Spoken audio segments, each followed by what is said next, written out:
De terrorismos a terrorismos. 1. Los buenos, los malos y los olvidados. Parte 1. Esta es una obra del maestro Héctor Alejandro Mora Gallardo. Introducción. Una mirada crítica, empleando la perspectiva de la historia, que toma en cuenta la larga duración, que comprende a la etapa actual, entrando en la fase final de la era moderna, generada por el sistema capitalista. Perspectiva crítica basada en la concepción marxista-leninista e impregnada de ánimo anarquista, concibiendo al capitalismo imperialista necesariamente como la fase final de un sistema social en el cual sus contradicciones se agudizan y sus excesos son a tal grado perniciosos que resultan funestos para la humanidad y la biosfera. Venimos siendo testigos en las últimas décadas de las consecuencias catastróficas que provoca el capitalismo desenfrenado, con su multiindustria contaminante y sus efectos lacerantes, el calentamiento global, la extinción de especies, el agotamiento de recursos naturales y la degradación del medio ambiente. Sin duda, los tiempos felices del mundo contemporáneo ya pasaron. No llegan a ser ni siquiera los gloriosos 30 años que los franceses presumen, tomando en cuenta que desde comienzos de los años 70 del siglo XX, el auge neocapitalista de la posguerra se agota, agudizándose las recesiones recurrentes, tronando el orden monetario establecido en los acuerdos de Bretton Woods,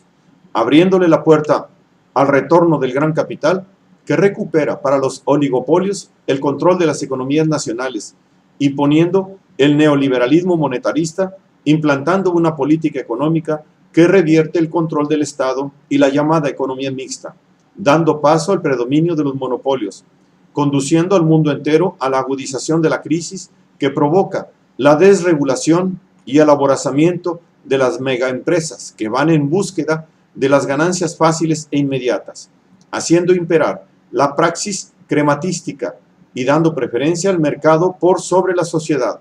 por consiguiente, afectando a la naturaleza con un régimen de explotación exacerbado que se viene acelerando en las últimas décadas, provocando la crisis global,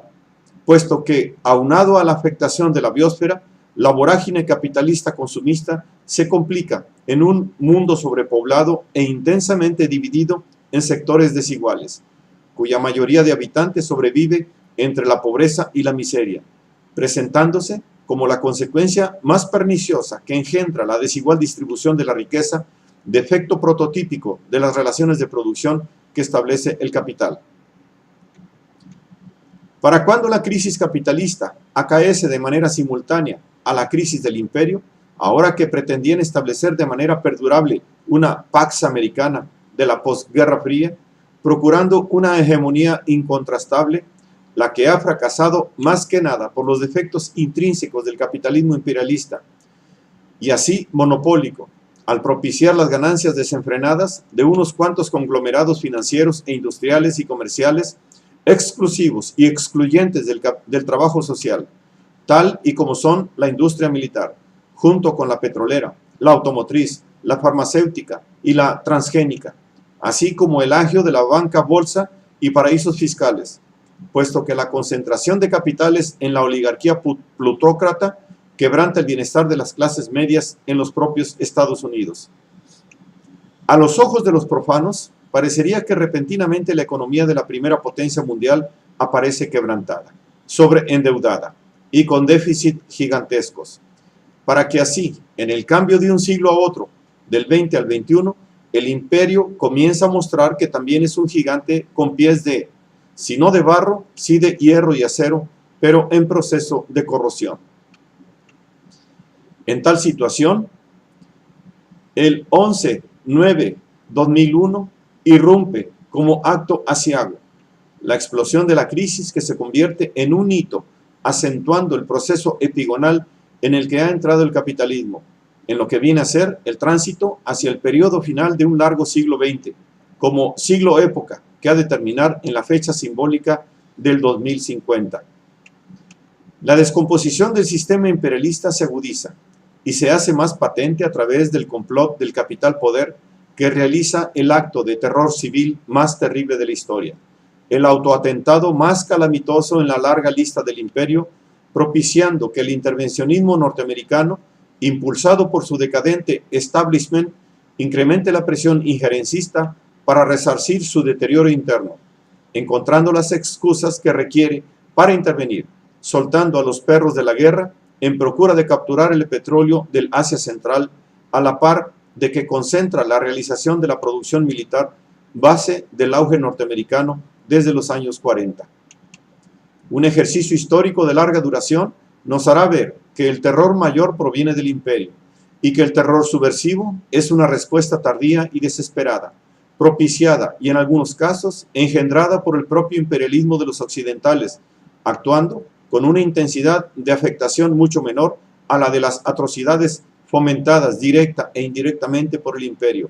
y en sí por el orden internacional capitalista que afecta al mundo entero, condenando a millones de seres humanos a su explotación o a su marginación y al hambre. Una larga historia plagada de atrocidades patentiza la hegemonía norteamericana.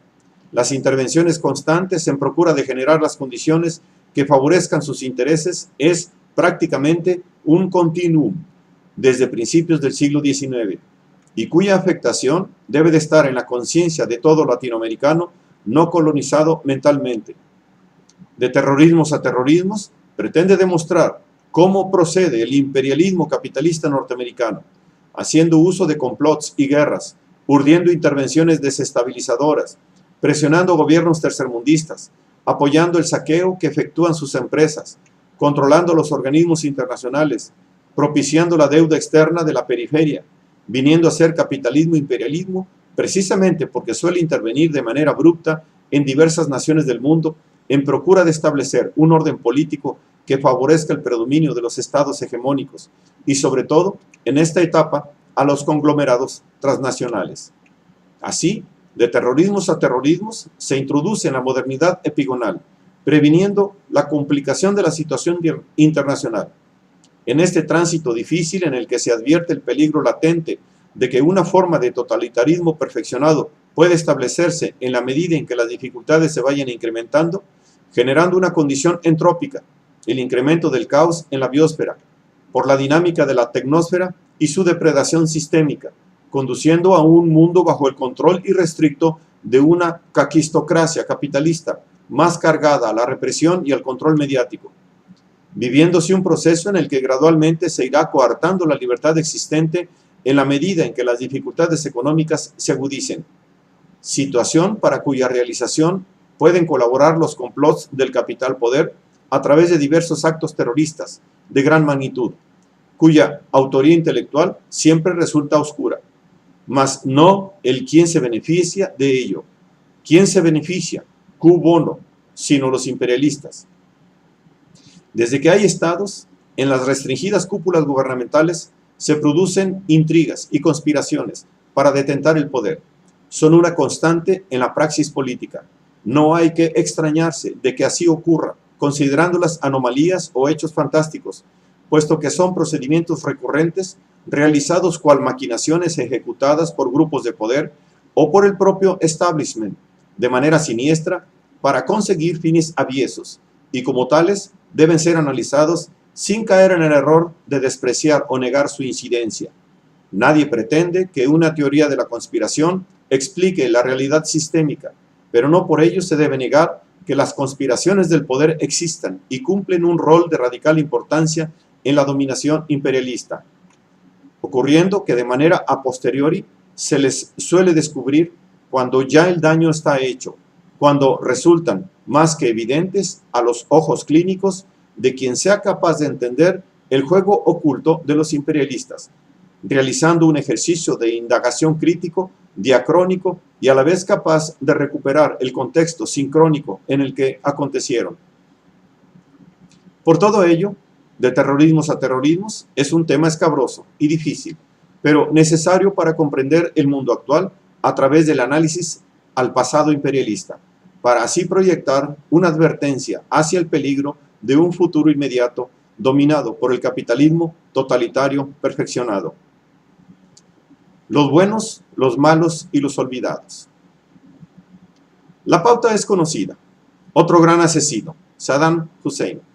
también recibió apoyo mientras cometía sus peores atrocidades, cambiando de estatus solo cuando desobedeció o malinterpretó las órdenes. Hay una larga serie de ejemplos similares: Trujillo, Mobutu, Marcos, Duvalier, Noriega y muchos otros. Los crímenes no tienen consecuencias importantes,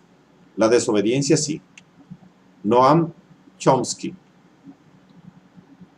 Durante la Guerra Fría, la humanidad estuvo crucificada entre dos polos imperialistas liderados por las dos superpotencias, bajo cuya égida se repartían el mundo con el apoyo de sus aliados. En realidad, la Guerra Fría, de una manera no convencional, fue la Tercera Guerra Mundial, entablada entre Estados Unidos contra Rusia, sin que se diera un enfrentamiento directo, como guerra declarada,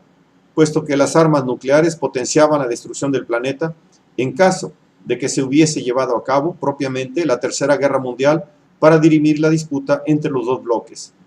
Pero, de manera indirecta, durante más de 4 décadas, continuamente se estuvieron enfrentando, ya fuese en guerras regionales en las que cada superpotencia apoyaba a una nación rival, como en la guerra de Corea o de Vietnam, o en otros casos en conflictos de menor intensidad, estando en permanente disputa por posiciones geoestratégicas, en lo que el apoyo de la URSS a la Revolución Cubana fue el único caso de franca intervención rusa en América, que se explica por la propia cerrazón de los yanquis que orilló a los cubanos a buscar la ayuda de la otra superpotencia. Continente en donde la hegemonía de los estadounidenses se había venido gestando desde el siglo XIX, para que durante el siglo XX, salvo contadas excepciones en el cono sur, en donde había países aún reacios a que se instaurase del todo la hegemonía norteamericana, estando más vinculados a los europeos en lo que se refiere a la importación de capitales. Pues hasta bien entrado el siglo XX, Gran Bretaña, Francia, Italia y Alemania, después Japón, ahora China e India, le han disputado los capitales norteamericanos Suramérica. De ahí el que intentaran e intenten oponerse o paliar la hegemonía que baja de norte a sur, procurando la dominación designada por la doctrina Monroe, la que con el sistema político-económico neocolonialista, cual evolución de las formas de imposición imperialistas, no requieren de la dominación política directa, efectuada in situ, con un gobierno intervencionista designado desde la metrópoli, sino que prefiere llevarse a cabo de manera indirecta, con gobiernos comparsas, que en mayor o menor medida acepten funcionar acorde con los intereses que impone la economía capitalista que tiene su matriz en Norteamérica o en otros países hegemónicos.